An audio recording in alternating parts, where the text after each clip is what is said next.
حج 2023 کے لیے عازمین حج کی روانگی کا سلسلہ جاری ہے۔ ناندیڑ ضلع سے 500 سے زائد عازمین حج کی سعادت حاصل کرنے والے ہیں۔ ناندیڑ ضلع کے عازمین حج کی روانگی کی تاریخوں کا اعلان حج کمیٹی کی جانب سے کیا جا چکا ہے۔ ناندیڑ ضلع کے عازمین 18 جون کو ممبئی سے حج کے لیے روانہ ہوں گے۔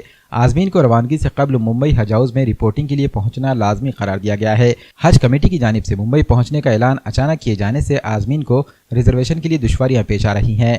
انہی دشواریوں کو دیکھتے ہوئے خادم حجاز ٹرسٹ کے ایک وفد نے ناندیڑ DRM سے ملاقات کی اور ان سے مطالبہ کیا کہ 15 جون کو ناندیڑ سے ممبئی جانے والی نندی گرام ایکسپریس، دیوگری ایکسپریس اور راجیہ رانی ایکسپریس ٹرینوں کے ڈبوں میں اضافہ کیا جائے۔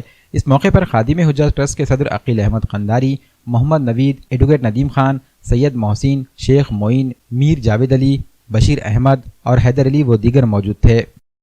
آج خادم حجاز ٹرسٹ کی جانب سے ناندیڑ سے ممبئی جانے والے جو ممبئی سے جو حج کو جا رہے ہیں، جو ناندیڑ سے جانے والے ہیں ممبئی کو، راجہ رانی اور دیوگری کے بوگی بڑھانے کے لیے ہم DMR آفس میں آئے تھے اور میڈم ہم کو دلاسا دیا ہے کہ وہ بوگی بڑھائیں گے۔